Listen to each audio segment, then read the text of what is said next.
पिछले हफ्ते हम लेकर आए थे एक रहस्यमयी सड़क की कहानी, जहां होता था कभी रूहों का बसेरा।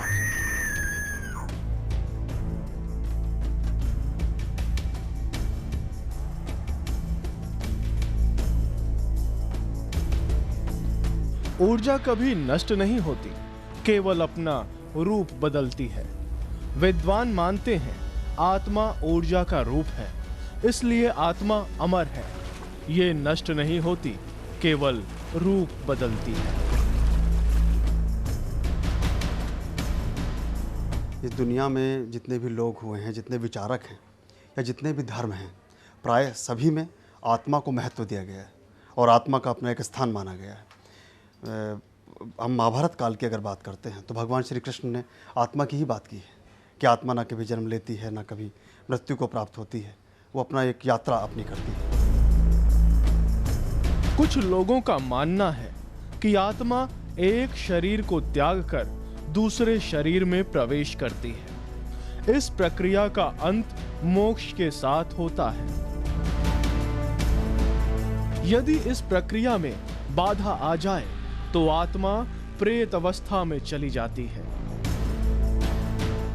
जब आपकी गति नहीं होती, या जिसको आप कहते हैं कि आपने यहाँ से तो अपनी रवानगी दर्ज कर दी और वहाँ आपकी आमद दर्ज नहीं हुई, तो बीच में जब आप सफ़र तय करते हैं तो उसमें जो क्रियाकलाप हैं जीवन के और जीवन से जुड़ी हुई जो आपकी तृष्णा है, आपकी डिज़ायर्स हैं, वो सब आपके साथ जो रोल प्ले करती हैं, वो उसमें नेगेटिविटी और पॉजिटिविटी जो आती है, वो आत्मा का स्वरूप है। मतलब ये कि अगर इंसान की अकाल मृत्यु हो जाए और उसकी इच्छाएं अतृप्त हों, ऐसी दशा में उसकी आत्मा भटकती रहती है। Doctor PK. आर्या का मानना है कि हिंदू मैथोलॉजी में भूत प्रेत की घटनाएं अन्य संस्कृतियों से ज्यादा विद्यमान हैं। अपनी बात को डॉक्टर आर्या एक तर्क के द्वारा साबित करते हैं। माना गया कि वो जो शरीर है और वो जो आत्मा है, वो पुनः उस शरीर में जाना चाहती है। और हिंदुओं में पुनर्जन्म क्यों होता है? चूंकि हम करते क्या हैं, हम शरीर का अंतिम संस्कार करते हैं, तो इतनी शीघ्रता से हम उस शरीर को का अंतिम संस्कार करते हैं, तो वो जो यात्रा का जो एक स्पेस है वो उसको नहीं मिल पाता और वो उसके साथ में स्मृतियाँ रह जाती हैं। अब बाकी धर्मों में लोगों को याददाश्त भी नहीं मिलेगी उनको, क्योंकि वो क्या है, वो उतने समय तक उसके शरीर के पास रहते वो इतना गैप हो जाता है कि उसको आप भूल जाते हैं। और स्मृतियाँ हमेशा उल्टी दिशा में चलती है। सपना जितनी देर हो जाएगी उतना आप भूल जाएंगे, और जितना नज़दीक होगा उतनी जल्दी आपको याद रहेगा। मृत्यु के तुरंत बाद यदि आपको जन्म मिलता है तो आपको पुनर्जन्म की स्मृतियाँ रह सकती हैं, और मृत्यु के उपरांत यदि जन्म लेने में लंबा गैप हो जाता है तो जैसे सपने को आप भूल जाते हैं, ऐसी पुनर्जन्म की स्मृतियों को आप भूल जाते हैं, पिछले जन्म की स्मृतियों को आप भूल जाते हैं। ये तो है आदमी के मृत्यु के बाद आत्मा के सफर की कहानी। लेकिन क्या इंसान के जीवित रहते आत्मा शरीर को छोड़ सकती है?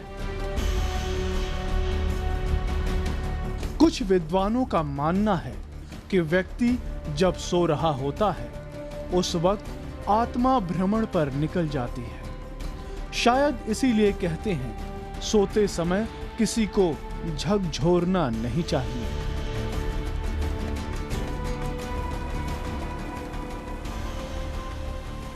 आत्मा विज्ञान के लिए आज भी एक अबूझ पहेली है। आत्मा का भटकता रूप कहें या भूत प्रेत, वैज्ञानिक इसे स्वीकार नहीं कर पाए हैं।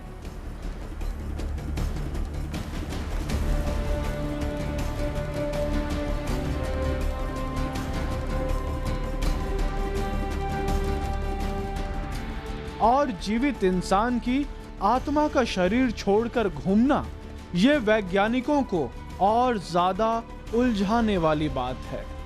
लेकिन कुछ लोगों का दावा है कि महान चिंतक ओशो रजनीश ने खुद पर एक ऐसा ही प्रयोग किया था। मैंने एक पुस्तक पढ़ी थी ओशो की, उसमें अपने प्रयोग के बारे में एक वो बताते हैं कि उनका शरीर जो है वो ज़मीन पे होता है और आत्मा को वृक्ष की ऊंचाई तक ले जा रहे होते हैं। रात्रि का समय होता है उस प्रयोग को करने का, और सुबह के समय जिस समय वो कर रहे होते हैं, ये 4 बजे के आसपास की बात है, तो कुछ महिलाएं वहाँ से गुजरती हैं।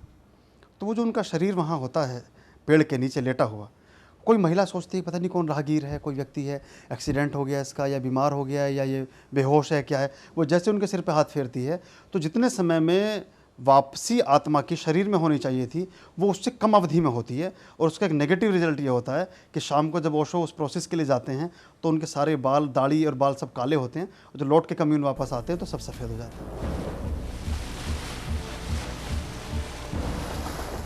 आत्मा के बारे में एक और दिलचस्प जानकारी हमारे हाथ लगी। आत्मा एक साथ 2 शरीर में वास कर सकती है। ये विषय हमारे लिए उलझता जा रहा था। हमने पास्ट लाइफ थेरेपिस्ट और बॉर्न अगेन किताब के लेखक वॉल्टर सैमक्यू से इस बारे में पूछा। वॉल्टर ने इसे स्प्लिट रेइनकार्नेशन बताया और साथ में कुछ जानी मानी हस्तियों के साथ हुई स्प्लिट इनकार्नेशन की घटना भी बताई, जिसमें भारतीय फिल्म जगत के सुपरस्टार शाहरुख खान भी शामिल हैं। This is the case of Shah Rukh Khan, and that he's the reincarnation of a classical Indian dancer and actress named Sahoda Bose, and she was a early film star, and Shah Rukh Khan, when he started out as a dancer. And I understand that he's done many musical parts and even did a world tour that involves singing and dancing. आगे हम जिस घटना से रूबरू होने वाले थे वो ना तो स्प्लिट इनकार्नेशन थी, न भूत प्रेत, और न ही इंसान के सोते समय आत्मा का दुनिया में विचरण, बल्कि एक कहानी है एक इंसान की जो जी रहा है 2 जिंदगियां। वो मौजूद है एक साथ 2 जगहों पर। फिलहाल वक्त है एक ब्रेक का। ब्रेक के बाद देखेंगे कहानी अजिताभ के भूत की।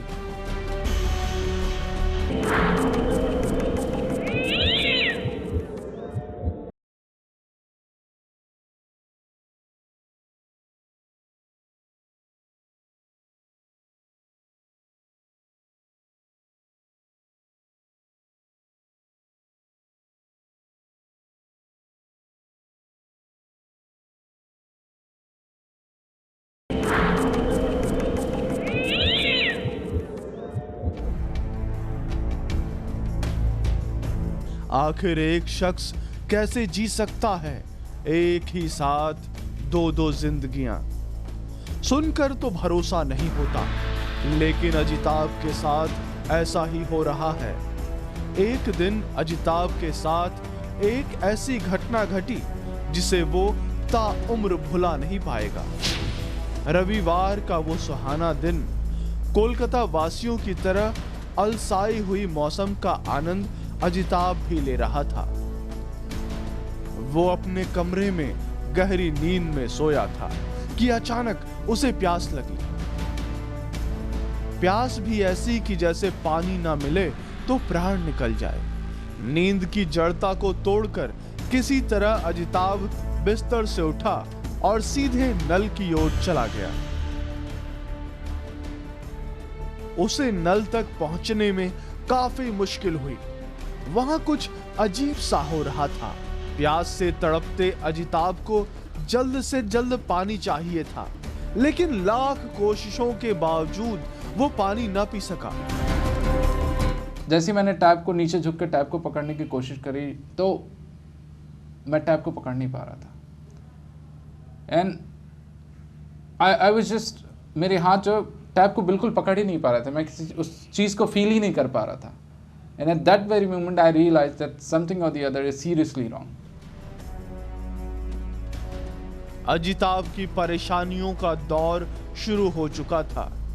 लाख कोशिशों के बावजूद वो पानी न पी सका और आखिरकार वो लौट आया। लेकिन ये क्या, अजिताभ जिस बिस्तर से उठकर आया था वहां कोई सो रहा था।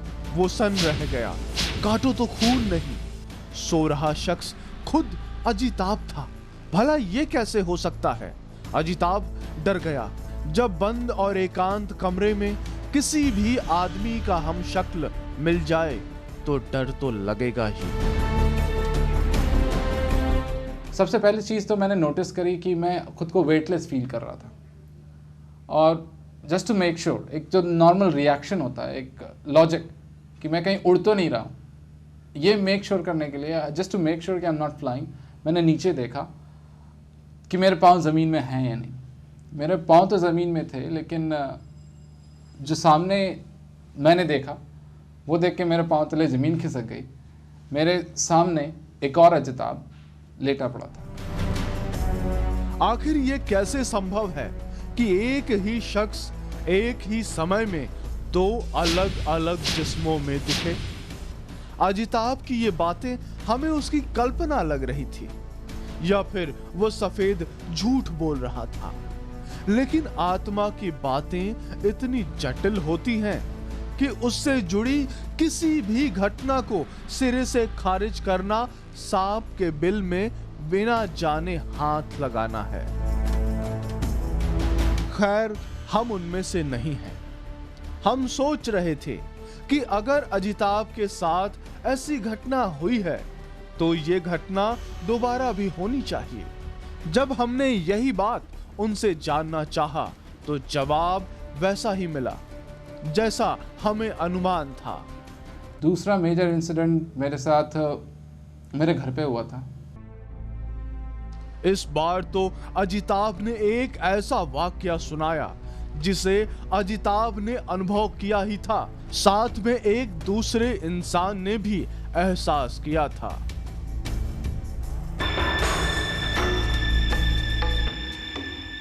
जमशेदपुर शहर की वो डरावनी रात आज भी अजिताभ भुला नहीं पाया है। इस घटना को वो दूसरा इंसान यानी अजिताभ के रिश्ते का भाई भी नहीं भूल पाया है। उस रात दोनों भाई एक साथ सोए थे। रात तकरीबन 1 बजा था। अजिताभ के भाई ने बाथरूम जाने की आवश्यकता महसूस की। उसने अजिताभ को साथ चलने को कहा। थोड़ी सी आनाकानी के बाद अजिताभ तैयार हो गया और दोनों एक ही साथ बाहर निकल गए। बाहर थोड़ी देर हंसी मजाक करने के बाद दोनों वापस कमरे में लौटे कि तभी अचानक अजिताभ के भाई की निगाह बिस्तर पर पड़ी। अचानक वो चौंक पड़ा। बिस्तर पर कोई सोया था। वो शख्स कोई और नहीं, उसका भाई अजिताभ था। By the grace of God कभी ऐसा मौका ना आए कि उतनी ज़ोर की चीख मुझे सुनने को मिले, क्योंकि काफ़ी हिला देने वाली चीख थी। मैंने सामने देखा कि सेम उसी तरह से हमने बिस्तर पर, ज़मीन पर बिस्तर लगा रखा था। सामने एक अजिताभ सोया था और एक अजिताभ उसके साथ खड़ा था। अजिताभ का भाई इस घटना को याद कर आज भी डर जाता है। उसके बाद उसे इस बात का इतना ज़्यादा सदमा लगा कि ही वॉज हॉस्पिटलाइज, सलाइन वगैरह चढ़ा उसे, और आज भी वो मुझसे पूछता है कि कमरे पे यार तुमने 2 अजिताभ देखे थे या नहीं देखे थे। मैं हर बात मजाक में टाल जाता हूँ, तुमने सपना देखा था, ऐसा कुछ नहीं हुआ। बट ये मैं जानता हूँ कि दैट हैज़ हैपेंड। ये करिश्मा अजिताभ के साथ अक्सर होता है। अपने भाई को समझाने के लिए वो चाहे जितना कह ले कि वो एक सपना था, लेकिन खुद को कैसे समझाएं। उसने भी तो देखा था अपने हमशक्ल को उस बिस्तर पर। बातों ही बातों में हमने जानना चाहा क्या हो सकता है कारण उसके साथ घट रही रहस्यमयी हरकतों का। अजिताभ अपने साथ हो रही रहस्यमयी बातों का कोई ठोस कारण तो नहीं जानते, मगर 2 साल पहले कोलकाता में हुए एक घटना को वो भूल नहीं पाए हैं। कोलकाता में अजिताभ कुछ तांत्रिकों से मिले थे। तब वो पेशे से एक पत्रकार थे और हर बात की तहकीकात उनकी पेशेवर आदत थी। जब अजिताभ ने तांत्रिकों द्वारा किए जा रहे तमाम क्रियाकलापों पर प्रश्न चिन्ह लगाया तो इस बात पर एक तांत्रिक खफा हो गया। अजिताभ और तांत्रिक के बीच बातचीत पहले बंगला में शुरू हुई थी, लेकिन बाद में तांत्रिक गुस्से में आकर अंग्रेजी भाषा का प्रयोग करने लगा और उसने कुछ ऐसा बोला कि अजिताभ की जिंदगी ही तबाह हो गई।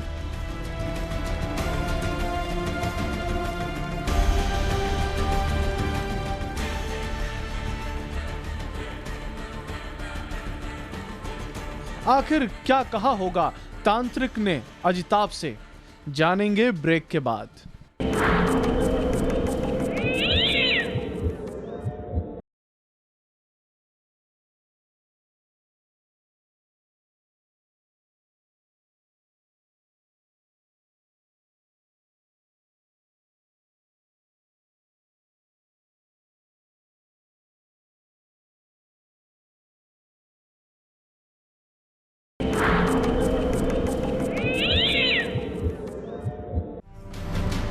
अपने पत्रकारिता के पेशे में लीन अजिताभ ने कोलकाता के तांत्रिकों से पंगा ले लिया था।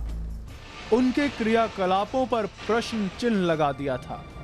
एक तांत्रिक को गुस्सा आ गया और उसने अजिताभ से कहा, जाओ, एक दिन ऐसा आएगा तुम अपने आपे में नहीं रहोगे, तुम खुद को नहीं पहचान पाओगे। तुम आज जो भी कर रहे हो अपने सेल्फ कंट्रोल में कर रहे हो, लेकिन एक ऐसा पॉइंट भी आएगा जब तुम्हें लगेगा कि चीज़ें तुम्हारे कंट्रोल में नहीं हैं। और at that point of time I was shocked कि ये बंदा क्या बोल रहा है। तो I didn't reacted at all. I said बकवास कर रहा है। कुछ दिनों बाद ही तांत्रिक की बातों का असर दिखने लगा। अजिताभ खुद को देखता, उसे लगता कि कोई और है जो हमेशा अदृश्य रूप में उसके साथ रहता है। कोई इंसान खुद को कैसे देख सकता है? जिन लोगों ने वो साधनाएं की हैं, मैं कहीं पढ़ रहा था कि वो इस तरह के प्रयोग उनके सामने आते हैं कि आत्मा शरीर का अवलोकन कर सके। लेकिन उसमें एक चीज़ मैंने ज़रूर देखी थी जो यहाँ आपके इस केस में नहीं मिलती देखने को, कि आत्मा जब अपने शरीर का अवलोकन करती है तो उसे किसी के शरीर की मदद लेनी पड़ती है। जैसे आप कहते हैं कि किसी के सिर देवी आ गई, या तो क्योंकि बिना शरीर को धारण किए आत्मा के अवलोकन की भी क्षमता नहीं है। अजिताभ ने हमें बताया कि वो नास्तिक तो नहीं, लेकिन वो साधना या किसी विशेष प्रकार की पूजा पर विश्वास भी नहीं करता था और इसलिए साधना या ध्यान के द्वारा ऐसी शक्ति को अर्जित करना अजिताभ के लिए संभव न था। डॉक्टर आर्या ने इस घटना के पीछे एक कारण बताया। कालसर्प योग की वजह से कई बार इस तरह की स्थितियां होने लगती हैं, या कुंडली दोष की वजह से कई बार इस तरह की स्थितियां होती हैं। कई बार जब चंद्रमा की स्थिति ठीक नहीं होती तो मन विकृति की तरफ आ जाता है, और जैसे जैसे फुल मून होता जाएगा, जब पूर्ण चंद्रमा की रातें होती हैं, जिसको हम कहते हैं पूर्णिमा के दिन उसका उसका मन सबसे अधिक विचलित होगा, जिस दिन फुल मून होगा। ये ब्रेन का सिस्टम है, और ब्रेन का स्वामी, जो मस्तिष्क का स्वामी है, वो चंद्रमा है। तो चंद्रमा की गतिविधियों से तमाम गतिविधियां उस व्यक्ति के अंदर होंगी। तो हम तो व्यक्ति हैं, छोटी छोटी जो मछलियां और जो समुद्र के जीव हैं, उन पे भी इसका प्रभाव पड़ता है। समुद्र में जब ज्वार भाटा आता है, मछलियां उससे पहले ही अपनी गतिविधियों में परिवर्तन ले आती हैं। तो ये ऐसे भी हो सकता है कि उस व्यक्ति का मानसिक असंतुलन या मानसिक संतुलन उसका असंतुलित हो। अगर अजिताभ की बातों में सच्चाई है तो क्या वाकई इनके साथ घट रही घटनाएं उस तांत्रिक के गुस्से में दिए गए शाप का असर है? इस तरह की बातें तमाम धर्मों के अनुयायियों से सुनने को तो मिलती हैं, लेकिन आधुनिकता के विश्वास करने वाले लोग आज इसे पूरी तरह से खारिज करते हैं। अजिताभ भी उन्हीं आधुनिक लोगों में से एक है, लेकिन अब उसके विचार पहले की तरह नहीं रहे, बदल गए हैं। तो क्या आधुनिकता परंपरागत बातों के सामने घुटने टेक चुकी है? इसी सवाल के साथ हम मिले अरुणा ब्रूटा से। ये एक जानी मानी मनोवैज्ञानिक हैं। ऐसे कोई साधु संत इसको मिले अजिताभ को, और उन्होंने इस तरह की बात कही जिसे आप श्राप कहते हैं। इसके अंदर घर कर गई वो बात, और ये डर गया। जब ये डरा तो एक मेंटल सिम्टम उठ के आया कि मैं यहाँ भी हूँ, मैं वहाँ भी हूँ। यानी कि ये इतना डरा हुआ है।